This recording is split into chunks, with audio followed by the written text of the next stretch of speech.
Hi friends, today మనం చెప్పుకోబోయే topic 6th class 8th lesson రాజ్యాలు మరియు సామ్రాజ్యాలు. ఓకే, 8th లెసన్ వచ్చి రాజ్యాలు మరియు సామ్రాజ్యాలు.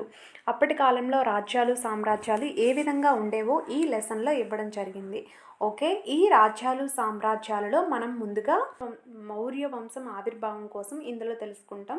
మౌర్య వంశం అనేది 322 నుండి 187 క్రీస్తుకు పూర్వం, బీసీ అంటే బిఫోర్ కామన్ ఎరా, బీసీఏ అంటే బిఫోర్ కామన్ ఎరా అని అర్థం. ఓకే, 322 to 187 ఈ మధ్యలో ఉన్న పీరియడ్ అంతా కూడా మౌర్య వంశ రాజులు క్రీస్తుకు పూర్వం పరిపాలించారు.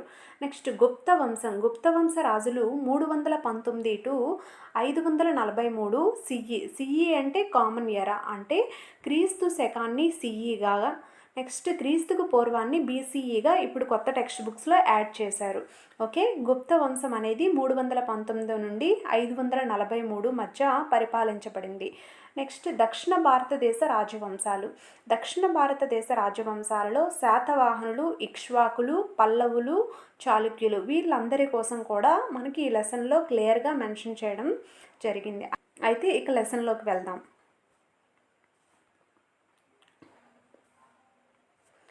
షోడశ మహాజనపదాలు. మనం ముందు లెసన్స్లో షోడశ మహాజనపదాలు 16 జనపదాల గురించి నేర్చుకున్నాం కదా. అయితే తమలో తమ ఆధిపత్యం కోసం యుద్ధాలు చేసుకునేవారు ఈ షోడశ మహాజనపదాలు. అయితే ఆ షోడశ మహాజనపదాలలో శక్తివంతమైన రాజ్యం ఏది? షోడశ మహాజనపదాలలో శక్తివంతమైన రాజ్యం మగధ. 16 షోడశ మహాజనపదాలలో మగధ అనేది చాలా శక్తివంతమైన రాజ్యం. ఒక రాజుచే పరిపాలించే భూభాగాన్ని ఏమంటారు? రాజ్యం అని అంటారు.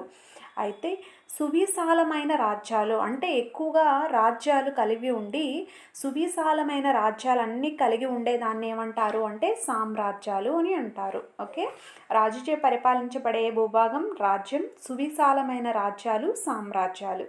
నెక్స్ట్ ఓకే, మనం ఫస్ట్ చెప్పుకోబోయే రాజవంశం మౌర్యులు. అయితే ఈ మౌర్య సామ్రాజ్యాన్ని మొట్టమొదటిగా స్థాపించిన వ్యక్తి ఎవరు అంటే మౌర్య చంద్రగుప్తుడు మౌర్య సామ్రాజ్యాన్ని స్థాపించిన స్థాపకుడు. అయితే ఈ మౌర్య చంద్రగుప్తుడు కౌటిల్యుని సహాయంతో మగధ రాజ్యానికి రాజు కాగలిగాడు. మౌర్య చంద్రగుప్తుడు, కౌటిల్యుడు ఇద్దరూ కలిపి మగధపై దండయాత్ర చేసి ఆ మగధలో ఉన్న రాజును ఓడించి ఆ రాజ్యానికి రాజయ్యాడు మౌర్య చంద్రగుప్తుడు.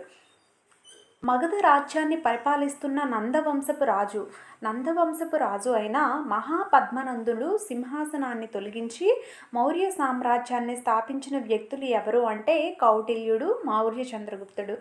మౌర్య చంద్రగుప్తుడు మగధకు ఎప్పుడైతే రాజయ్యాడో, ఎందుకు రాజయ్యాడు అంటే కౌటిల్యుడు, మౌర్య చంద్రగుప్తుడు ప్లాన్ చేసుకొని మగధ రాజ్యాన్ని పరిపాలిస్తున్న నందవంశపు రాజైన మహాపద్మనందుని సింహాసనం నుండి తొలగించి, అంటే అతన్ని ఓడించి ఆ మగధ రాజ్యాన్ని అంతటినీ కూడా జయించి మౌర్య చంద్రగుప్తుడు రాజుగా అయ్యాడు. ఓకే, మౌర్యులకు శక్తివంతమైన సైన్యం కలిగి పాటలీపుత్రం అనే నగరం నుండి పరిపాలన చేసేవారు. అంటే దీనిని బట్టి మౌర్యుల యొక్క రాజధాని ఏమై ఉంటుంది? పాటలీపుత్రం. ఎప్పుడైనా సరే రాజులు రాజధాని నుండి పరిపాలన కొనసాగించేవారు. అయితే మౌర్య చంద్రగుప్తుని యొక్క మౌర్యుల యొక్క రాజధాని ఏది అని అంటే పాటలీపుత్ర. చంద్రగుప్త మౌర్యుని ఆస్థానంలో గ్రీకు రాయబారిగా పనిచేసింది ఎవరు అంటే మెగస్తనిస్ చంద్రగుప్త మౌర్యుని ఆస్థానంలో గ్రీకు రాయబారి. మెగస్తనిస్ వ్రాసిన గ్రంథం ఏది అని అంటే ఇండికా.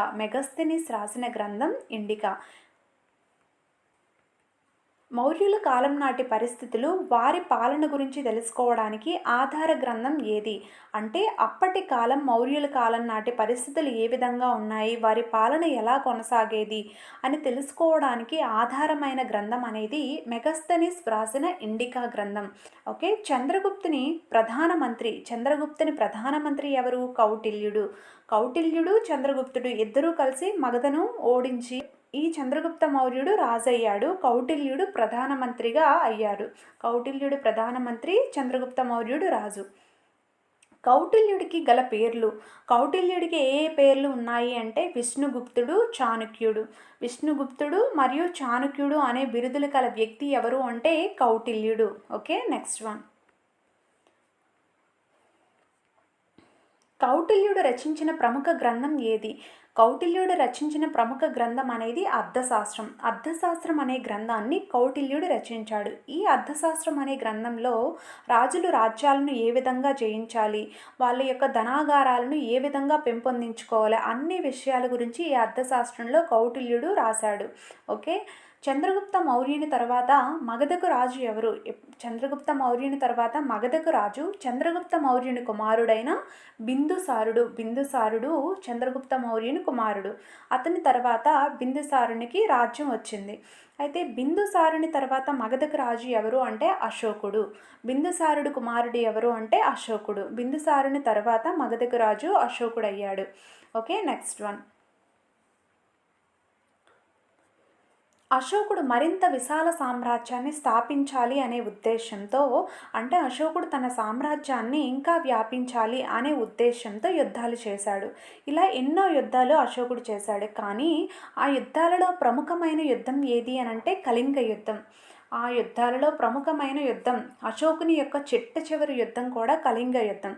ఈ కళింగ యుద్ధంలో చాలా ఎక్కువ వేల మంది ప్రజలు రక్తసిక్తమై చనిపోవడం కారణంగా అవంతా చూసిన అశోకుడు మనసు కకలావికలమయ్యి ఇక నుండి యుద్ధాలు నేను చేయను అనే ఉద్దేశంతో యుద్ధాలకు స్వస్తి పలికి అహింసా మార్గాన్ని పాటించిన మొట్టమొదటి వ్యక్తి అశోకుడు. ఓకే, అశోకుడు యుద్ధాలకు స్వస్తి పలికిన లాస్ట్ యుద్ధం ఏది అని అంటే కళింగ యుద్ధం. Next one. ఓకే, ఎవరికైనా ఈ పీడిఎఫ్స్ కావాలంటే క్రింద ఉన్న వాట్సాప్ నెంబర్ 970445780809 నెంబర్కి వాట్సాప్ చేయండి. Okay, next one. కళింగ రాజ్యం భారతదేశానికి తూర్పు తీరంలో గల ఒక విశాలమైన రాజ్యం. ఈ కళింగ యుద్ధం చేయడానికి అశోకుడు కళింగ రాజ్యంపై దండెత్తాడు. అయితే ఈ కళింగ రాజ్యం ఎక్కడ ఉంది? భారతదేశానికి తూర్పు తీరంలో గల ఒక చిన్న విశాలమైన రాజ్యం ఏది అంటే కళింగ రాజ్యం. ఈ కళింగ రాజ్యాన్ని జయించడానికి అశోకుడు వెళ్ళాడు. అయితే మౌర్య వంశానికి చెందిన ఏ రాజు కళింగ రాజ్యాన్ని జయించడానికి ప్రయత్నించి విఫలమయ్యాడు? కళింగ రాజ్యాన్ని జయించడానికి ప్రయత్నించి విఫలమైన మౌర్య వంశపు రాజు ఎవరు అంటే చంద్రగుప్త మౌర్యుడు. చంద్రగుప్త మౌర్యుడు కళింగ రాజ్యాన్ని జయించడానికి ప్రయత్నించి విఫలమయ్యాడు. ఇతను ఎవరు అంటే అశోకుని యొక్క తాత. Okay, next one. అశోకుడు కళింగ యుద్ధంలో పాల్గొని యుద్ధంలో గెలిచినప్పటికీ భవిష్యత్తులో అతని జీవిత కాలంలో ఎలాంటి యుద్ధాలు చేయకూడదని గట్టిగా నిర్ణయించుకున్నాడు. బికాస్ ఆ కళింగ యుద్ధంలో చాలామంది మరణించడం కారణంగా ఆ మరణాలన్నీ చూసి అశోకునికి జ్ఞానోదయం కలిగి ఇక యుద్ధాల నుండి స్వస్తి పలికాడు. కళింగ యుద్ధం తర్వాత అశోకుడు అహింసను ప్రబోధించే ఏ మతం పట్ల ఆకర్షితుడయ్యాడు? ఈ కళింగ యుద్ధం తర్వాత అహింసను ప్రబోధించే ఒక మతం పట్ల అశోకుడు ఆకర్షితుడయ్యాడు. ఆ మతం ఏంటి అంటే బౌద్ధ మతం. ఇతని కాలంలో, అశోకుని కాలంలో బౌద్ధ సంగీతి 2 అనేది జరిగింది. బౌద్ధ సంగీతి 2. Okay, next one. అశోకుని సామ్రాజ్యం ఎన్ని సంవత్సరాలకు పూర్వం ఉండేది? అశోకుని యొక్క సామ్రాజ్యం ఎన్ని సంవత్సరాలకు పూర్వం ఉండేది అని అంటే 2250 సంవత్సరాలకు పూర్వం ఉండేది. 2250 సంవత్సరాలకు పూర్వం అశోకుని యొక్క సామ్రాజ్యం అనేది ఉండేది. ఓకే, ఈ పిక్చర్లో చూసారు కదా, 2250 సంవత్సరాలకు పూర్వం అశోకుని సామ్రాజ్యంలో గల కొన్ని ప్రాంతాలు, ఒకటి తక్షశిల, ఒకటి ఉజ్జాయిని, పాటలీపుత్ర, కోసల, సువర్ణగిరి. ఇక్కడ యువరాజులు పరిపాలన అనేవి కొనసాగించేవారు. రాజు మాత్రం పాటలీపుత్ర రాజధానిలో మొత్తం పరిపాలన కొనసాగించేవాడు. మిగిలిన ప్రాంతాలలో అక్కడ ఉన్న యువరాజులు పరిపాలన అనేది కొనసాగించడం జరిగేది. Okay, next one. అశోకుడు పాలించే ప్రాంతాలు. అశోకుడు ఏ ప్రాంతాలను పరిపాలించేవాడు అంటే తక్షశిల, ఉజ్జాయిని, పాటలీపుత్ర, కోసల, సువర్ణగిరి. ఈ ప్రాంతాలన్నీ కూడా పరిపాలన అనేది అశోకుడు చేసేవాడు. కళింగ రాజ్యంను ప్రస్తుతం భారతదేశంలో ఏ పేరుతో పిలుస్తున్నారు? కళింగ రాజ్యాన్ని ప్రస్తుతం భారతదేశంలో నేటి ఒడిస్సా, అంటే ప్రస్తుతం ఉన్న ఒడిస్సా రాష్ట్రాన్ని కళింగ రాజ్యంగా అప్పటి కాలంలో పిలిచేవారు. Okay, next one. కళింగ యుద్ధం యొక్క ప్రస్తావన అశోకుడు వేయించిన ఏ రాతి శాసనంలో ఉంది? కళింగ యుద్ధం యొక్క ప్రస్తావన అశోకుడు వేయించిన 13వ నెంబర్ రాతి శాసనంలో ఉంది. 13వ నెంబర్ రాతి శాసనంలో అశోకుని యొక్క కళింగ యుద్ధ ప్రస్తావన అనేది ఉంది. ఓకే, అశోకుడు ఎన్నో రాతి శాసనాలను, శిలా శాసనాలను అశోకుడు వేయించిన శాసనాలు ఏ లిపిలో అక్షరాలతో చెక్కబడి ఉన్నాయి? అశోకుడు వేయించిన శాసనాలు అనేవి ప్రాకృతి లిపిలో శాసనాలుగా అక్షరాలతో చెక్కబడి ఉన్నాయి. ఓకే, నెక్స్ట్, ధర్మము అనే పదాన్ని ప్రాకృతి భాషలో ఏమని పిలుస్తారు? ధర్మము అనే పదాన్ని ప్రాకృతి భాషలో దమ్మము అని పిలుస్తారు. ధర్మము అనే పదాన్ని ప్రాకృతి భాషలో దమ్మము అని పిలిచేవారు. దమ్మము అంటే ధర్మం. Okay, next one. ఈ శిలాశాసనాల యొక్క ముఖ్య ఉద్దేశం, అశోకుడు వేయించిన ఈ శిలాశాసనాల యొక్క ముఖ్య ఉద్దేశం ఏమిటి అంటే ధర్మాన్ని ప్రజలకు తెలియజేయడం. ధర్మం అనేది ఏ విధంగా పాటించాలి అని ఈ శిలాశాసనాల్లో రాయడం ద్వారా, అవి ప్రజలకు తెలియజేయడం ద్వారా ధర్మ మార్గాన్ని అనుసరించేలా చేయగలగడమే ఈ శిలాశాసనాల యొక్క ముఖ్య ఉద్దేశం. అశోకుడు శిలాశాసనాలపై చెక్కబడి ఉన్న ధర్మ సూత్రాలను నిరక్షరాస్యులకు తెలియజెప్పేందుకు ప్రత్యేకమైన అధికారులను నియమించేవాడు. అక్షరాస్యులు అయితే చదవగలరు కదా ఈ శిలాశాసనాలను, కానీ నిరక్షరాస్యులు చదవలేరు అనే ఉద్దేశంతో అశోకుడు వీరి కోసం ప్రత్యేక అధికారులను నియమించాడు. ఈ విధంగా అశోకుడు శిలాశాసనాలను వేయించేవారు. అయితే అశోక ధర్మం యొక్క ప్రధాన సూత్రాలు ఏమిటి అంటే జంతువుల పట్ల దయ కలిగి ఉండాలి. తల్లిదండ్రుల పట్ల విధేయత కలిగి ఉండాలి. పేదల పట్ల సానుభూతి కలిగి ఉండాలి. పెద్దలను గౌరవించవలెను. ఇతర మతాలను విస్మరించరాదు. మానవ జాతి సంక్షేమానికి కృషి చేయాలి. ఓకే, ఇవన్నీ కూడా అశోక ధర్మం యొక్క ప్రధాన సూత్రాలు. ఇందులో మనకు బిట్టెలా వస్తుంది అంటే క్రింది వాటిలో అశోక ధర్మం యొక్క ప్రధాన సూత్రాలలో కానిది లేనిది అని ఇవ్వవచ్చు. కాబట్టి ఇవి మనం 6 కూడా ఖచ్చితంగా నేర్చుకోవాల్సి ఉంటుంది. Okay, next one. త్రివర్ణ పతాకం మధ్యలో గల చక్రం ఉంది కదా, ధర్మచక్రం అనేది. ఈ ధర్మచక్రం ఎవరి కాలం నాటిది అంటే అశోకుని కాలం నాటి ధర్మచక్రం. అశోకుని కాలం నాటి ధర్మచక్రాన్ని మనం ప్రస్తుతం ఉపయోగిస్తున్న జెండాలో త్రివర్ణ పతాకంలో మధ్యలో గల చక్రంగా ఉపయోగిస్తున్నాము. నెక్స్ట్, భారత ప్రభుత్వం అధికార జాతీయ చిహ్నంను ఎక్కడ నుండి స్వీకరించారు? భారత ప్రభుత్వం అధికార జాతీయ చిహ్నంగా సార్నాథ్ మధ్యప్రదేశ్లో సార్నాథ్లోని అశోకుని యొక్క శిలాస్తంభంలో 4 సింహాల గుర్తును భారత ప్రభుత్వం అధికార చిహ్నంగా స్వీకరించింది. జాతీయ చిహ్నాన్ని ఎక్కడ నుండి భారత ప్రభుత్వం స్వీకరించింది అంటే సారనాథ్లోని అశోక శిలాస్తంభంలోని. అయితే ఈ అధికార చిహ్నం ఏంటి అంటే 4 సింహాల గుర్తు. Okay, next one. ఒక దేశం యొక్క అధికారిక చిహ్నం జాతీయ చిహ్నం. ఈ అధికారిక చిహ్నం అనేది ఆ దేశం యొక్క అధికారం అనేది తెలియజేస్తుంది. ఓకే, ఈ జాతీయ చిహ్నం అనేది చూసారు కదా, ఈ విధంగా 4 సింహాల గుర్తు గల నిలువైన స్తంభం లాంటిది మన జాతీయ చిహ్నం. ఓకే, ఇందులో ముందుగా మనకు కనిపించేవి ఏంటి అంటే 3 సింహాలు కనిపిస్తాయి, వెనక 4వ సింహం ఉంటుంది. ఓకే, నెక్స్ట్ క్రిందిన ఒకటి ఏంటి ఉంటుందంటే మధ్యలో ధర్మచక్రం ఉంటుంది. ఈ ధర్మచక్రానికి కుడివైపున ఏముంటుంది, ఎడం వైపున ఏముంటుందో తెలుసుకుందాం. ఓకే, ఈ క్రిందిన సత్యమేవ జయతే అని ఉంటుంది. అది ఏ ఉపనిషత్తులో ఉంటుందో అవన్నీ కూడా దీనికోసం ఇప్పుడు తెలుసుకుందాం. ఓకే, జాతీయ చిహ్నం అనేది ఒక దేశం యొక్క సార్వభౌమాధికారాన్ని తెలియజేస్తుంది. ఒక దేశం యొక్క సార్వభౌమాధికారాన్ని తెలియజేసేది ఏమిటి అంటే ఆ దేశం యొక్క జాతీయ చిహ్నం. Okay, next one. భారత ప్రభుత్వం 4 సింహాల గుర్తును ఎప్పుడు అధికారికంగా గుర్తించింది? ఈ 4 సింహాల గుర్తును 1950 జాన్యువరి 26న రాజ్యాంగం అనేది అమలులోకి వచ్చింది కదా. ఈ రాజ్యాంగం అమలులోకి వచ్చినప్పుడు 4 సింహాల గుర్తును మన భారత ప్రభుత్వం అధికారికంగా గుర్తించింది. Okay, next one. 4 సింహాల గుర్తులో 3 సింహాలు, 4 సింహాల గుర్తులో ఫ్రంట్‌న ఉండే 3 సింహాలు అనేవి అధికారం, ధైర్యం, ఆత్మవిశ్వాసం. అధికారం, ధైర్యం మరియు ఆత్మవిశ్వాసం అనే 3 లక్షణాలకు ప్రతీక.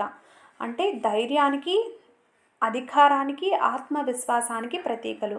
4వ సింహం వెనక కనబడిన 4వ సింహం అనేది భారత జాతి యొక్క గౌరవానికి ప్రతీక. భారత జాతి యొక్క గౌరవానికి ప్రతీక అయినది 4వ సింహం. 4 సింహాల గుర్తుకు క్రింది ఉన్న చక్రానికి కుడివైపు ఉన్న జంతువు ఏది అని అంటే ఎద్దు. కుడివైపు ఉన్న చక్రానికి కుడివైపు ఉన్న జంతువు ఎద్దు. ఈ ఎద్దు దేనిని తెలియజేస్తుంది అంటే కష్టపడే తత్వాన్ని తెలియజేస్తుంది. కష్టపడే తత్వాన్ని తెలియజేసింది ఏది అని అంటే ఎద్దు. ఇది ఎటువైపు ఉంది? కుడివైపున ఉంది. నెక్స్ట్, చక్రానికి ఎడమ వైపున ఉండే జంతువు ఏది? చక్రానికి ఎడమ వైపు ఉండే జంతువు గుర్రం. చక్రానికి గుర్రం అనేది ఎడమ వైపులో ఉంటుంది. Okay, next one. గుర్రం అనేది వేగాన్ని, శక్తిని తెలియజేస్తుంది. గుర్రం అనేది వేగాన్ని మరియు శక్తిని తెలియజేస్తుంది. ఓకే, జాతీయ చిహ్నంలో కనిపించే సత్యమేవ జయతే అని లిఖించబడిన వాక్యం ఏ ఉపనిషత్తు నుండి గ్రహించబడింది?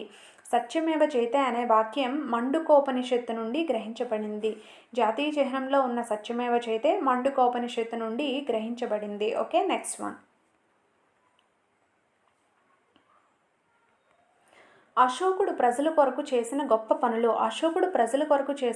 పనులు ఏంటి అంటే అశోకుడు రోడ్లకు ఇరువైపులా చెట్లు నాటాడు. మనం చిన్నప్పటి నుండి నేర్చుకున్నదే. అశోకుడు రోడ్లకు ఇరువైపులా చెట్లు నాటాడు. నెక్స్ట్, ప్రజలకు మంచినీటి సౌకర్యం కల్పించేందుకు బావులను తవ్వించాడు. మంచినీటి కొరకు బావులను తవ్వించాడు. నెక్స్ట్, మనుషులు జంతువులకు కూడా వైద్య సంరక్షణ కొరకు వైద్యశాలను ఏర్పాటు చేశాడు. ఇది చాలా ఇంపార్టెంట్. ఓకే, మనుషులు జంతువులకు వైద్య సంరక్షణ కొరకు వైద్యశాలలు ఏర్పాటు చేసిన మౌర్య వంశపు రాజు ఎవరు అంటే అశోకుడు. Okay, next one. అశోకుడు ప్రజల కొరకు చేసిన గొప్ప పనులు ఏంటి అంటే అశోకుడు రోడ్లకు ఇరువైపులా చెట్లు నాటాడు. మనం చిన్నప్పటి నుండి నేర్చుకున్నదే. అశోకుడు రోడ్లకు ఇరువైపులా చెట్లు నాటాడు.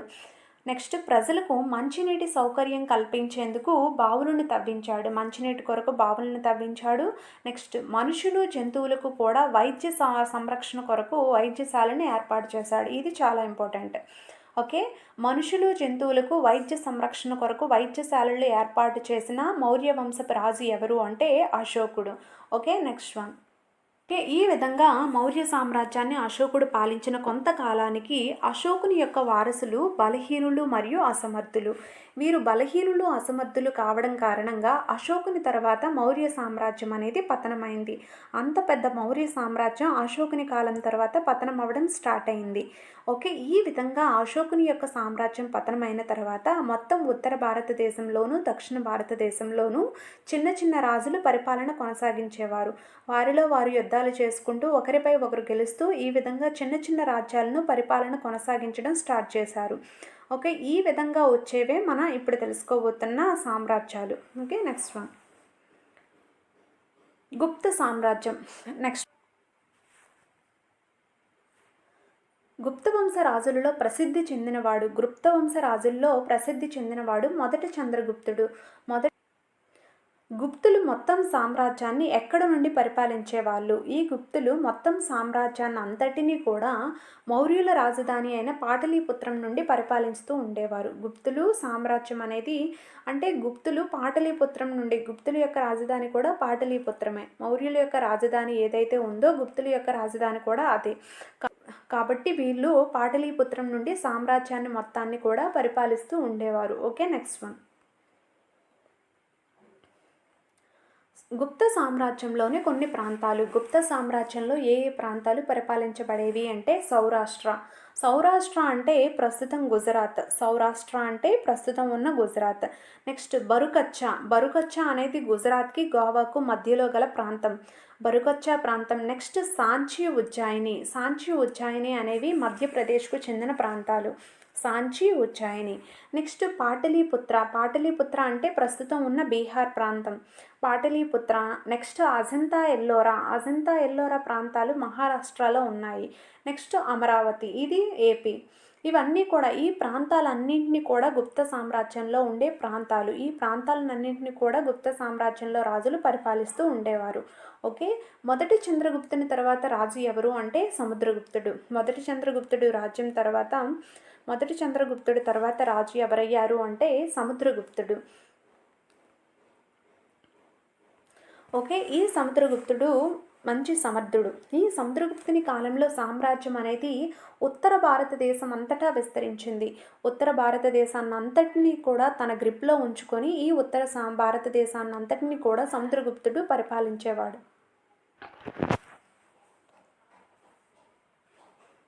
సముద్రగుప్తుని తర్వాత రాజు ఎవరు అంటే రెండవ చంద్రగుప్తుడు. సముద్రగుప్తుని తర్వాత గుప్త సామ్రాజ్యాన్ని పరిపాలించాడు.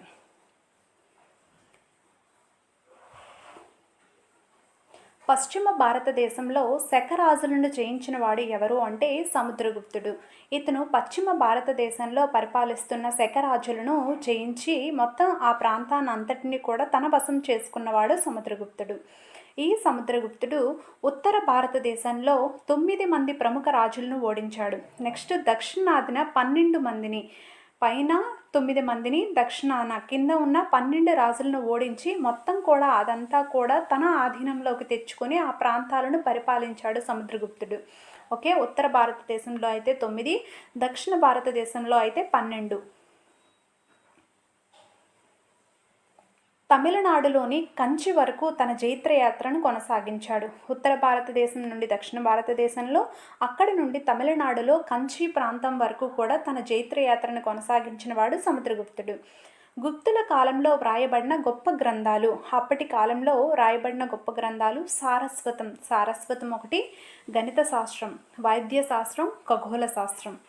ఇవన్నీ కూడా గుప్తుల కాలంలో వ్రాయబడిన గొప్ప గ్రంథాలు.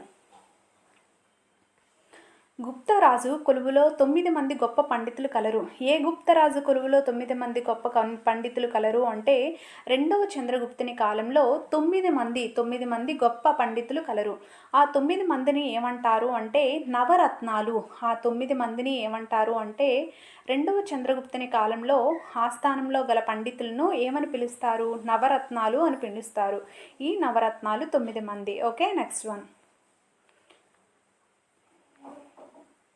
ఈ నవరత్నాలలో ప్రసిద్ధి చెందిన కవి ఎవరు? ఈ 9 నవరత్నాల్లో ప్రసిద్ధి చెందిన కవి కాళిదాసు. కాళిదాసు. అయితే ఈ 9 నవరత్నాలు ఎవరు, వారు ఏవి రచించారు అన్నవి ఇప్పుడు తెలుసుకుందాం. మొట్టమొదటిసారిగా కాళిదాసు అనే అతను సంస్కృత కవి, రచయిత. కాళిదాసు గొప్ప సంస్కృత కవి మరియు రచయిత. నెక్స్ట్ వన్ వచ్చి అమరసింహుడు అమర కోసం అనే సంస్కృత నిఘంటువును రచించాడు. అమర కోసం అనే సంస్కృత నిఘంటువును రచించిన గొప్ప వ్యక్తి. నెక్స్ట్ శంకు అనే వ్యక్తి భవన నిర్మాణ ఇంజనీరుగా శంకు. నెక్స్ట్ ధన్వంతరి ఫిజీషియన్, గొప్ప ఫిజీషియన్ మరియు ఆయుర్వేద వైద్యుడు the great physician Dhanvantari. Next one.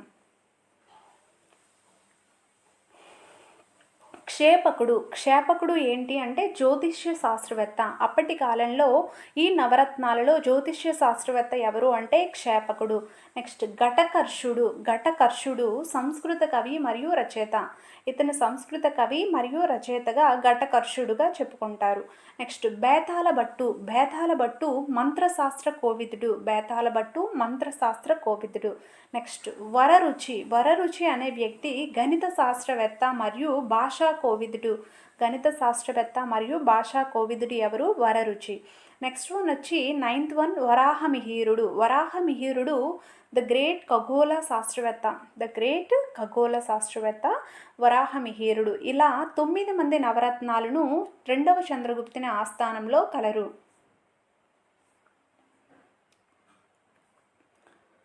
అద్భుతమైన రాతి గుహలు ఎవరి కాలంలో ప్రసిద్ధి? అద్భుతమైన రాతి గుహలు తవ్వి ఆ గుహలు అనేవి ఎవరి కాలంలో ప్రసిద్ధి అనంటే గుప్తుల కాలంలో అద్భుతమైన రాతి గుహలు కలవు. అయితే వీరి కాలంలో పెయింటింగ్లకు వాస్తు శిల్పకళా నైపుణ్యానికి గొప్ప ఉదాహరణలు. వీరి కాలంలో పెయింటింగ్లకు కానీ వాస్తు శిల్పకళా నైపుణ్యానికి కానీ గొప్ప ఉదాహరణలుగా చెప్పుకొనబడే గుహలు ఏవి అంటే అజంతా ఎల్లోరా గుహలు. అజంతా ఎల్లోరా గుహలు ఎక్కడ కలవు అంటే మహారాష్ట్రలో కలవు. గణిత శాస్త్రంలో ఆవిష్కరణలు. గుప్తుల కాలం నాటి గణిత శాస్త్ర ఆవిష్కరణలు. అయితే ఆర్యభట్ట అనే ప్రముఖ వ్యక్తి ఖగోళ శాస్త్రవేత్త మరియు గణిత శాస్త్రవేత్త. అప్పటి కాలంలో ఆర్యభట్ట ప్రముఖ ఖగోళ శాస్త్రవేత్త, గణిత శాస్త్రవేత్త. గుప్తుల కాలంలో బీజగణితాన్ని ఉపయోగించారు. బీజగణితాన్ని ఎవరి కాలంలో ఉపయోగించారు అంటే గుప్తుల కాలంలో బీజగణితాన్ని ఉపయోగించారు. అలానే భారతీయ శాస్త్రవేత్తలు సున్నా భావనను అభివృద్ధి చేశారు. సున్నాకు గుర్తును కూడా తయారు చేశారు. అయితే ఈ గుప్తుల కాలంలోని భారతీయ శాస్త్రవేత్తలు సున్నా భావనను అభివృద్ధి చేసి సున్నాకు గుర్తును కూడా తయారు చేశారు. గుప్తుల కాలంలో 1 నుండి 9 సంఖ్యలకు గుర్తులను కనుక్కున్నారు. 1 నుండి 9 సంఖ్యలకు గుర్తులను ఎవరి కాలంలో కనుక్కున్నారు అనంటే గుప్తుల కాలంలో కనుక్కున్నారు. ఓకే, ఈ విధంగా గణిత శాస్త్ర ప్రతిభ అనేది గుప్తుల కాలంలో ఉండేది. నెక్స్ట్ వన్, గుప్తుల కాలంలో కనుక్కున్న ఆల్గారిథం. గుప్తుల కాలంలో ఆల్గారిథంను కనుక్కున్నారు. అయితే ఈ ఆల్గారిథంను నేటి కంప్యూటర్ ప్రోగ్రామ్స్లో ఉపయోగిస్తున్నారు. ఈ ఆల్గారిథంను కంప్యూటర్ ప్రోగ్రామ్స్లో యూజ్ చేస్తూ ఉంటారు. అయితే ఈ ఆల్గారిథం అనేది ఎవరి కాలంలో కనుక్కొనబడింది అంటే గుప్తుల కాలంలో కనుక్కొనబడింది. నెక్స్ట్, గుప్తుల కాలంలో ప్రముఖ ఖగోళ శాస్త్రవేత్త మరియు గణిత శాస్త్రవేత్త ఎవరు? గుప్తుల కాలంలో ప్రముఖ ఖగోళ శాస్త్రవేత్త మరియు గణిత శాస్త్రవేత్త బ్రహ్మగుప్తుడు గుప్తుల కాలంలో ఖగోళ శాస్త్రవేత్త, గణిత శాస్త్రవేత్త. అయితే పౌర సంవత్సరాన్ని అంటే మొత్తం సంవత్సరాన్ని ఇన్ని రోజులుగా దాదాపుగా ఖచ్చితంగా లెక్కించగలిగిన వ్యక్తి ఎవరు అంటే బ్రహ్మగుప్తుడు. దాదాపుగా సంవత్సరాన్ని అంతటిని ఇన్ని రోజులుగా ఖచ్చితంగా లెక్కించగలిగిన వ్యక్తి ఎవరు అంటే బ్రహ్మగుప్తుడు. ఓకే, నెక్స్ట్ వన్, భారతదేశంలో మొట్టమొదటి ఉపగ్రహం పేరు ఏది? భారతదేశంలో మొట్టమొదటి ఉపగ్రహం పేరు ఆర్యభట్ట. ఆర్యభట్ట అనేది మొట్టమొదటిగా భారత ఉపగ్రహం. అయితే ఈ ఆర్యభట్టాన్ని 1975వ సంవత్సరంలో అంతరిక్షంలోకి ప్రయోగించారు. ఆర్యభట్ట ఉపగ్రహాన్ని 1975లో ప్రయోగించారు. ఇది పూర్తిగా స్వదేశీ పరిజ్ఞానంతో తయారు చేయబడింది. ఇది కేవలం భారతదేశ పరిజ్ఞానంతో మాత్రమే తయారు చేయబడిన ఉపగ్రహం. నెక్స్ట్ వన్ వచ్చి వైద్యశాస్త్రం. గుప్తుల కాలంలో వైద్యశాస్త్రం. వైద్యశాస్త్రంలో గుప్తుల కాలంలో గొప్ప నిపుణులు. వైద్యశాస్త్రంలో గుప్తుల కాలంలో గొప్ప నిపుణులు ఎవరు అంటే చరకుడు ఒకరు, సుశ్రుతుడు. చరకుడు అంటే ఈ పిక్చర్లో చూపించారు. చరకుడు, సుశ్రుతుడు వైద్యశాస్త్రంలో గుప్తుల కాలంలో గొప్ప నిపుణులు. గాయపడిన ముక్కులకు ప్లాస్టిక్ సర్జరీ చేసిన మొట్టమొదటి భారతీయ శస్త్రచికిత్స నిపుణుడు ఎవరు అంటే సుశ్రుతుడు ప్లాస్టిక్ సర్జరీ చేయడంలో అప్పటి కాలంలో గొప్ప నిపుణునిగా ఉండేవాడు. సుశ్రుతుడు ప్లాస్టిక్ సర్జరీలు చేసేవాడు. ఓకే, నెక్స్ట్ వన్ వచ్చి ఖగోళ శాస్త్రంలో అన్వేషణలు. అప్పటి కాలంలో ఖగోళ శాస్త్రంలో అన్వేషణలు ఏ విధంగా ఉన్నాయో ఇప్పుడు తెలుసుకుందాం. గుప్తుల కాలంలో శాస్త్రవేత్తలు నక్షత్రాల, గ్రహాల కదలికలను గమనించారు. అప్పటి కాలంలో నక్షత్రాలు, గ్రహాల కదలికలను కూడా ఆ శాస్త్రవేత్తలు గమనించి వాటిని అంచనా వేసేవారు. భూమి గుండ్రంగా ఉంటుందని, సూర్యుని చుట్టూ తిరుగుతుందని కూడా తెలుసుకున్నారు. భూమికి సూర్యునికి మధ్య చంద్రుడు వచ్చినప్పుడు గ్రహాలు ఏర్పడతాయని కూడా భావించారు. గురుత్వాకర్షణ శక్తి గురించి కూడా వీరికి తెలుసు. అయితే ఇవన్నీ కూడా వాళ్ళు ఊహించడం ద్వారానే ఇవన్నీ కూడా కనుక్కున్నారు. కానీ తర్వాత కాలంలో సైంటిస్టులు వచ్చి ఇవన్నింటినీ కూడా ప్రయోగపూర్వకంగా కనుక్కున్నారు. గుప్తుల కాలంలో శాస్త్రవేత్తలు లోహశాస్త్ర పరిజ్ఞానంలో నిపుణులు. అంటే గుప్తుల కాలంలో శాస్త్రవేత్తలు కొన్ని లోహాలు ఏ లోహాలను కలిపితే ఒక కొత్త లోహం ఏర్పడుతుంది, ఈ విధంగా లోహాల యొక్క పరిజ్ఞానం అనేది ఈ కాలంలో శాస్త్రవేత్తలు కలిగి ఉండేవారు. ఓకే, ఈ విధంగా మొత్తం వైద్య శాస్త్రంలో కానీ, ఖగోళ శాస్త్రంలో కానీ, మిగిలిన అన్ని శాస్త్రాలలో కానీ నైపుణ్యత కలిగి ఉండడం వలన గుప్తుల కాలాన్ని భారతదేశం యొక్క చరిత్రలో స్వర్ణయుగం అని అంటారు. గుప్తుల కాలం సాంఘిక శాస్త్రంలో సేకరించబడిన ప్రతి ఒక్కటి ఏ బుక్లో అంటించబడుతుంది అంటే సాంఘిక శాస్త్రంలో మనకి కొన్ని ప్రాజెక్ట్ వర్క్స్ ఇస్తారు. ఈ ప్రాజెక్ట్స్ వర్క్స్లో మనం సేకరించినవన్నీ కూడా ఒక బుక్లో అతికించాల్సి ఉంటుంది. ఈ అతికించాల్సిన బుక్ పేరు ఏంటి అంటే స్క్రాప్ బుక్. సాంఘిక శాస్త్రంలో సేకరించబడేవి అతికించబడే బుక్ ఏది అని అంటే scrap book. Okay, next one వచ్చి శాతవాహనులు. శాతవాహనుల గురించి తెలుసుకుందాం. శాతవాహనులు మౌర్య సామ్రాజ్యం పతనమైన తర్వాత దక్కన్ ప్రాంతంలో ఏర్పడ్డ చిన్న రాజ్యం. మౌర్య సామ్రాజ్యం పతనమైన తర్వాత దక్కన్ ప్రాంతంలో ఒక చిన్న రాజ్యం అనేది ఏర్పడింది. ఆ చిన్న రాజ్యమే ఏది అని అంటే శాతవాహన రాజ్యం. ఓకే, శాతవాహనులు రాజ్యాన్ని ఎక్కడి నుండి ఎక్కడ వరకు ఏర్పాటు చేసుకోగలిగారు? శాతవాహనులు తమ రాజ్యాన్ని నర్మదా నది గుజరాత్లో నర్మదా నది నుండి కృష్ణా గోదావరి పరివాహక ప్రాంతం వరకు కూడా తమ రాజ్యాన్ని అంతటినీ కూడా ఏర్పాటు చేసుకున్నారు.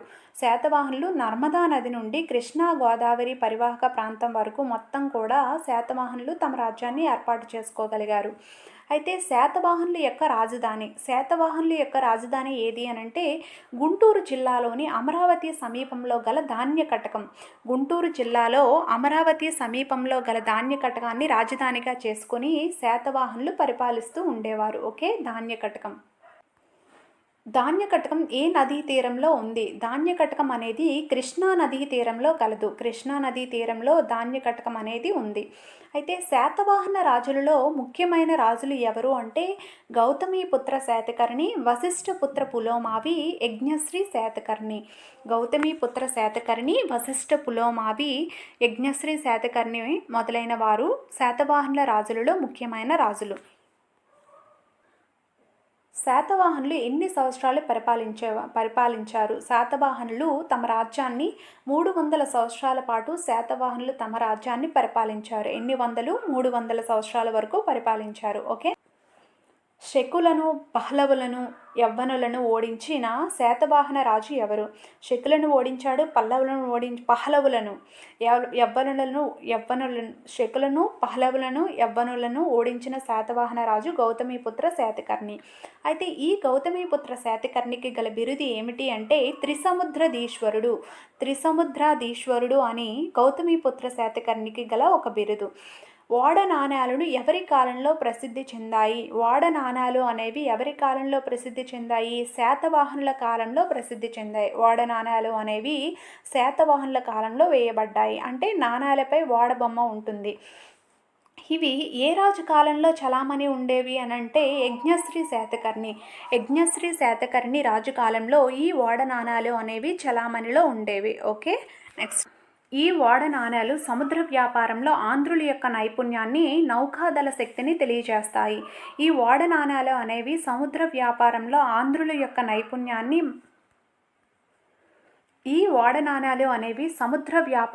ఆంధ్రుల యొక్క నైపుణ్యాన్ని నౌకాదళ శక్తిని తెలియజేస్తాయి. ఈ ఓడ నాణాలు అనేవి సముద్ర వ్యాపారంలో ఆంధ్రుల యొక్క నైపుణ్యం ఎలా ఉంది, నౌకాదళం యొక్క శక్తి ఎలా ఉంది అని తెలియజేస్తాయి. ఓకే, శాతవాహనులు వ్యాపార సంబంధాలు కలిగిన దేశం. శాతవాహనులు అప్పటి కాలంలో వ్యాపార సంబంధాలు రోమ్ దేశంతో పెట్టుకునేవి. అంటే శాతవాహనులు వ్యాపార సంబంధాలు పెట్టుకున్న దేశం ఏది అని అంటే రోమ్. నెక్స్ట్, శాతవాహనుల్లో ఏ మతాన్ని అనుసరించేవారు? శాతవాహనులు హిందూ మతాన్ని అనుసరిస్తూ ఉండేవారు. హిందూ మతం శాతవాహనుల కాలంలో అనుసరించబడేది. Okay, next one. శాతవాహనులు ప్రోత్సహించిన మతం ఏది? శాతవాహనులు ప్రోత్సహించిన మతం అయితే బౌద్ధ మతం, అనుసరించిన మతం అయితే హిందూ మతం. Okay, next one. శాతవాహనుల కాలం నాటి ప్రసిద్ధ బౌద్ధ క్షేత్రాలు. శాతవాహనుల కాలంలో ప్రసిద్ధ బౌద్ధ క్షేత్రాలు అనేవి నాగార్జున కొండ ఒకటి, అమరావతి. ఈ రెండు కూడా ప్రసిద్ధ బౌద్ధ క్షేత్రాలుగా ఉండేవి, శాతవాహనుల కాలంలో ఉండేవి. ప్రముఖ బౌద్ధ వేదాంతి అయిన ఆచార్య నాగార్జునుడు ఎవరి కాలం వాడు? ప్రముఖ బౌద్ధ వేదాంతి అయిన ఆచార్య నాగార్జునుడు అంటే ఇతని బౌద్ధ మతాన్ని పాటించేవాడు. ఈ బౌద్ధ మతస్థుడైన ఆచార్య నాగార్జునుడు శాతవాహనుల కాలం నాటివాడు. అంటే కొంతమంది యజ్ఞశ్రీ శాతకర్ణి కాలం నాటివాడు అని కూడా అంటారు. ఓకే, ఆచార్య నాగార్జునుడిని ఇండియన్ ఐన్స్టీన్ అని పిలుస్తారు. ఇండియన్ ఐన్స్టీన్ పేరు గల వ్యక్తి ఎవరు అంటే ఆచార్య నాగార్జునుడు. Okay, next one. Next one వచ్చి ఇక్ష్వాకులు. ఇక్ష్వాకుల రాజవంశం అనేది ఇక్ష్వాకులు రాజ్యాన్ని దేని ప్రధాన కేంద్రంగా చేసుకొని స్థాపించారు? దేన్ని ప్రధాన కేంద్రంగా చేసుకొని స్థాపించారు అంటే విజయపురి. విజయపురిని ప్రధాన కేంద్రంగా స్థాపించుకొని ఇక్ష్వాకులు రాజ్యాన్ని పరిపాలించారు. అయితే విజయపురి అనేది ఏ నది ఒడ్డున నాగార్జున కొండకు సమీపంలో ఉంది అంటే కృష్ణా నది ఒడ్డున ఉంది. విజయపురి అనేది కృష్ణా నది ఒడ్డున నాగార్జున కొండకు సమీపంలో కలదు. ఓకే, నెక్స్ట్ ఇక్ష్వాకుల కాలంలో అనేక తెగలవారు నివసిస్తూ ఉండేవారు. ఈ ఇక్ష్వాకుల కాలంలో ఎక్కువ మంది తెగలు నివసిస్తుండేవారు. ఇక్ష్వాకులు శక్తివంతులు అవ్వడానికి గల కారణం ఏమిటి అంటే ఇతర తెగల వారితో వివాహ సంబంధాలని ఏర్పాటు చేసుకోవడం. అంటే వారి వారి తెగల నుండే కాకుండా ఇతర తెగల వారిని కూడా వివాహ సంబంధాలని ఏర్పాటు చేసుకోవడం వలన వారు రాజ్యాన్ని మరింత విస్తృతపరచుకోవడానికి, వాళ్ళు శక్తివంతం అవడానికి కారణమైంది. ఓకే, రామాయణంలో శ్రీరాముని వారసులుగా చెప్పుకునే వారు ఎవరు అంటే ఇక్ష్వాకులు. రామాయణంలో శ్రీరాముని వారసులుగా చెప్పుకున్న రాజవంశం ఏది అంటే ఇక్ష్వాకుల రాజవంశం. నెక్స్ట్ వన్ వచ్చి పల్లవులు. పల్లవులు దక్షిణ భారతదేశాన్ని పరిపాలించిన కాలం. దక్షిణ భారతదేశాన్ని పల్లవులు పరిపాలించారు. అయితే అది ఎప్పటి నుండి ఎప్పటి వరకు అంటే క్రీస్తుకు పూర్వం 300 నుండి 900 సంవత్సరాల మధ్య పల్లవులు దక్షిణ భారతదేశాన్ని పరిపాలించారు. అయితే ఈ పల్లవుల రాజధాని ఏంటి? తమిళనాడులోని కాంచీపురం అనేది తమిళనాడులో ఉంది. దీన్ని రాజధానిగా చేసుకొని పల్లవులు పరిపాలిస్తుండేవారు. అయితే పల్లవులు తమ అధికారాన్ని దక్షిణ ఆంధ్రప్రదేశ్ నుండి ఉత్తర తమిళనాడు వరకు విస్తరించి కృష్ణా నదీ లోయ ప్రాంతాలలో పరిపాలన ప్రారంభించారు. పల్లవులు తమ అధికారాన్ని దక్షిణ ఆంధ్రప్రదేశ్ నుండి ఉత్తర తమిళనాడు వరకు విస్తరింపచేశారు. అది ఏ నదీ లోయ ప్రాంతాలలో పరిపాలన ప్రారంభించారు అంటే కృష్ణా నదీ లోయ ప్రాంతంలో ఈ పల్లవుల యొక్క పరిపాలన అంతా కూడా ఉండేది. దక్షిణ భారతదేశంలో వాస్తుశిల్ప కళా నైపుణ్యానికి ఎంతో సేవ చేసిన రాజులు ఎవరు అంటే పల్లవులు. దక్షిణ భారతదేశంలో కళా నైపుణ్యానికి ఎంతో గొప్ప సేవ చేశారు పల్లవులు. అయితే ఎవరి కాలంలో వాస్తుశిల్ప కళ రాతిని కొలిచి నిర్మించిన ఆలయాల నుండి రాతితో నిర్మించిన ఆలయాల స్థాయికి మారింది? ఎవరి కాలంలో వాస్తుశిల్ప కళారీతి అనేది రాయిని తొలగించి నిర్మించిన ఆలయాల నుండి రాతితో నిర్మించిన ఆలయాల స్థాయికి వెళ్ళింది అని అంటే ఆ ఘనతంతా కూడా గుప్తుల కాలానికి చెందింది. అంటే ఈ గుప్తులు రాతిని తొలగించి నిర్మించిన ఆలయాల నుండి రాతితో నిర్మించిన ఆలయాల స్థాయికి వెళ్ళారు. ఓకే, ఈ విధంగా వాళ్ళు వాస్తుశిల్ప కళారీతి అనేది ఉండేది. తొలి పల్లవ రాజులలో ప్రసిద్ధి చెందిన రాజు. పల్లవ రాజులలో తొలితగా ప్రసిద్ధి చెందిన రాజు ఎవరు అంటే మొదట మహేంద్రవర్మ. మొదట మహేంద్రవర్మ పల్లవ రాజులలో ప్రసిద్ధి చెందిన తొలి రాజు. అయితే నూతన ద్రావిడ వాస్తుశిల్ప కళను మహేంద్ర రీతి శిల్పకళగా ప్రవేశపెట్టిన గొప్ప రాజు. ఇతను ఏంటంటే నూతన ద్రావిడ వాస్తుశిల్పకళను మహేంద్ర రీతి శిల్పకళగా ప్రవేశపెట్టిన గొప్ప రాజుగా మొదట మహేంద్రవర్మ కీర్తించబడ్డారు. అంటే మొదట మహేంద్రవర్మ కాలంలో నూతన ద్రావిడ వాస్తుశిల్పకళ అనేది ప్రసిద్ధి చెందింది. ద్రావిడ వాస్తుశిల్పకళ అనేది ఎవరి కాలంలో ప్రసిద్ధి చెందింది అనంటే మొదట మహేంద్రవర్మ కాలంలో ద్రావిడ వాస్తుశిల్పకళ అనేది ప్రసిద్ధి చెందింది. మొదట మహేంద్రవర్మ తరువాత పల్లవరాజు ఎవరు అంటే మొదట నరసింహవర్మ. మొదట మహేంద్రవర్మ తర్వాతగా పల్లవ రాజు. ఈ మొదట నరసింహవర్మ ఇతను మహేంద్రవర్మకు కుమారుడు. మొదట మహేంద్రవర్మ కుమారుడు ఎవరు అంటే నరసింహవర్మ 1 మహేంద్రవర్మ యొక్క కుమారుడు. మహామల్లుడు అనే బిరుదు గల రాజు. మహామల్లుడు అనే బిరుదు అనేది నరసింహవర్మ 1కి ఉంటుంది. మహాబలిపురం రేవు పట్టణాన్ని ఏ రాజు మంచి వాస్తుశిల్ప కళా నైపుణ్యంతో అందంగా నిర్మించాడు? మహాబలిపురం అనే రేవు పట్టణాన్ని నరసింహవర్మ 1 మంచి వాస్తుశిల్ప కళా నైపుణ్యంతో అందంగా చిత్రీకరించాడు. ఓకే, నరసింహవర్మ వన్ కాలంలో అభివృద్ధి చేయబడిన వాస్తుశిల్పకళను ఏమంటారు? ఇతను అభివృద్ధి చేసిన వాస్తుశిల్పకళను మహామల్లుని వాస్తుశిల్పకళారీతి అని అంటారు.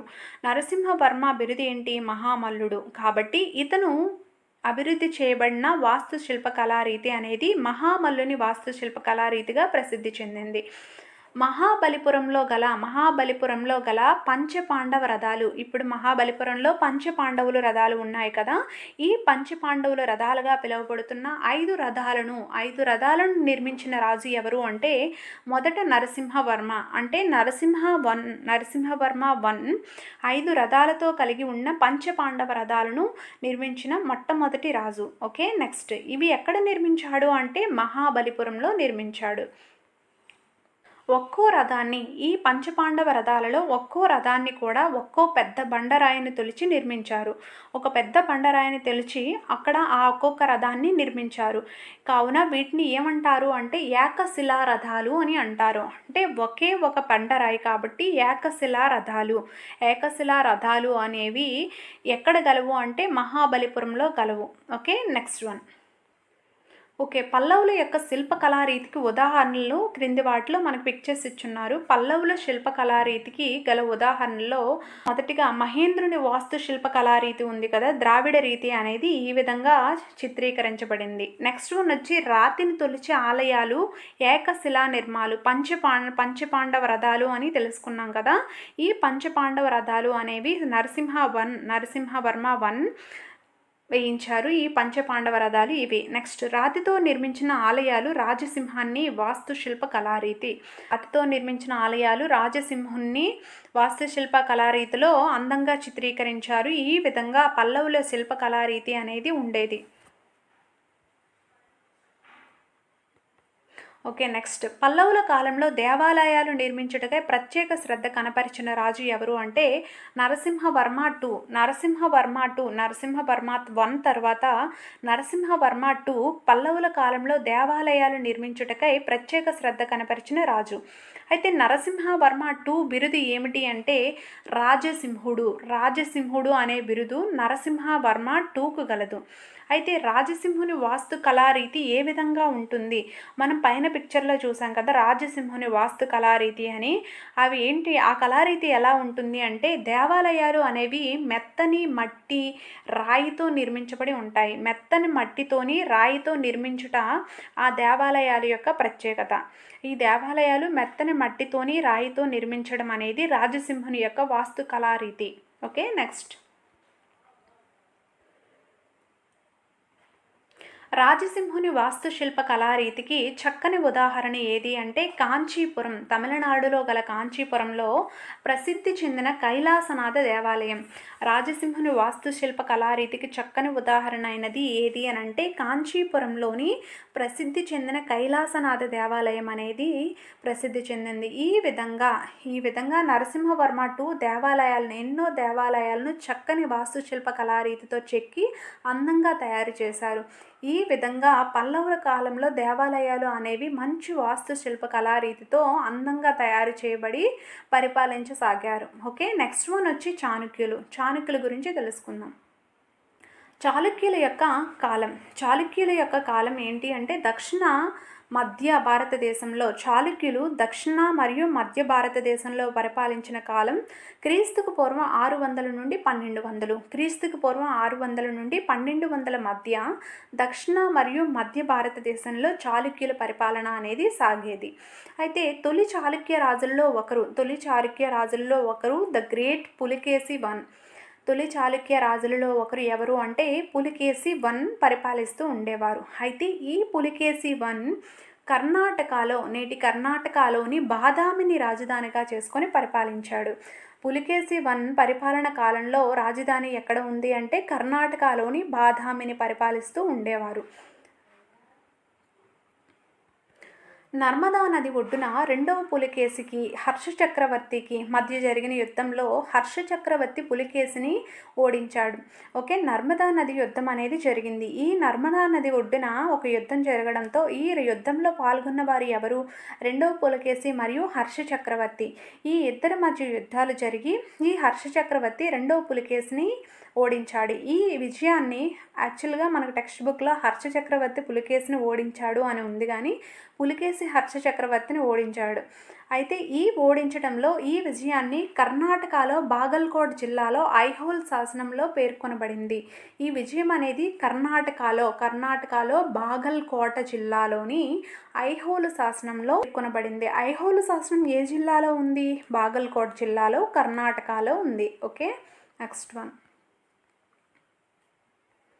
ఐహోల్ శాసనాన్ని తయారు చేసింది ఎవరు అంటే రెండవ పులికేశి ఆస్థానంలో ఉన్న వ్యక్తి అయిన రవికీర్తి ఐహోల్ శాసనాన్ని తయారు చేశారు. ఓకే, నెక్స్ట్ బేసారా అను నూతన వాస్తుశిల్ప కళారీతి అభివృద్ధి చెందిన కాలం ఏది అంటే చాళుక్యుల కాలం. చాళుక్యుల కాలంలో బేసారా అనే నూతన వాస్తుశిల్ప కళారీతి అనేది అభివృద్ధి చెందింది. బేసారా వేటి యొక్క కలయిక అంటే దక్షిణ భారతదేశంలో ద్రవిడ మరియు ఉత్తర భారతదేశంలో నగారా ఈ రెండు వాస్తుశిల్ప కళాకృతుల మేలు కలయిక బేసారా అనేది ద్రవిడ ప్లస్ నగారా రెండు వాస్తుశిల్ప కళాకృతుల యొక్క మేలు కలయిక. ఒకటి దక్షిణ భారతదేశంలో ఉంటుంది, వేరొకటి ఉత్తర భారతదేశంలో. ఈ రెండు మిక్సింగే బేసారా అనే వాస్తుశిల్ప కళాకృతి. ఓకే, ఇది అనేది చాళుక్య కాలంలో డెవలప్ అయింది. రెండో పులకేశిని యుద్ధంలో ఓడించి కావేరీ నదిని దాటి వెళ్ళిన పల్లవరాజు ఎవరు? రెండో పులకేశిని యుద్ధంలో ఓడించి కావేరీ నదిని దాటి వెళ్ళిన పల్లవరాజు మహేంద్రవర్మ వన్ ఏం చేశాడు? రెండో పులకేశిని యుద్ధంలో ఓడించి కావేరీ నదిని దాటిన వెళ్ళిన పల్లవరాజు మహేంద్రవర్మ వన్. చాళుక్యులు స్నేహ సంబంధాలు నెలకొన్న రాజులు. చాళుక్యులు ఎవరితో స్నేహ సంబంధాలు నెలకొల్పుకున్నారు అంటే చోళ, చెర, పాండ్య రాజులతో. పాండ్య రాజులు అనేవి దక్షిణ భారతదేశంలో గల రాజ్యాలు. ఈ చోళ, చెర, పాండ్య రాజులతో చాళుక్యులు స్నేహ సంబంధాలను నెలకొన్నారు. అయితే కర్ణాటకలో బాగల్కోట జిల్లాలో ఒక చిన్న గ్రామం పట్టడగల్. కర్ణాటకలోని బాగల్కోట జిల్లాలో ఒక చిన్న గ్రామం ఒకటి పట్టడగల్. ఇది చాళుక్యుల కాలంలో 10 దేవాలయాలు కలిగి ఉండేది. ఈ చాళుక్యుల కాలంలో కర్ణాటకలో బాగల్కోట జిల్లాలో పట్టడగల్ గ్రామంలో 10 దేవాలయాలను కట్టించారు. ఈ 10 దేవాలయాలలో మనం ముందుగా అందులో మొదట 4 దేవాలయాలు అనేవి నగారా నిర్మాణ శైలిలో ఉన్నాయి. నగారా నిర్మాణ శైలిలో ఉన్న దేవాలయాలు ఎన్ని అంటే 4 దేవాలయాలు. మరో 4 దేవాలయాలు ద్రావిడ నిర్మాణ శైలిలో ఉన్నాయి. ఓకే, విరూపాక్ష దేవాలయం మరియు సంగమేశ్వర దేవాలయం ఏ నిర్మాణ శైలిలో ఉన్నాయి? విరూపాక్ష దేవాలయం ఒకటి, సంగమేశ్వర దేవాలయం కర్ణాటకలో ఉన్నాయి. ఈ కర్ణాటకలో ఉన్న ఈ నిర్మాణ శైలులు ఏవి అంటే ద్రవిడ నిర్మాణ శైలిలో ఈ దేవాలయాలు అనేవి నిర్మించబడ్డాయి. ఓకే, విరూపాక్ష దేవాలయం ఏ నిర్మాణ శైలిలో ఉంది అని అడగొచ్చు. ద్రవిడ. సంగమేశ్వర ఆలయం కూడా ద్రవిడే. ఓకే, ఇక్కడ పిక్చర్ చూసారు కదా, ఇదంతా కూడా సంగమేశ్వర ఆలయం.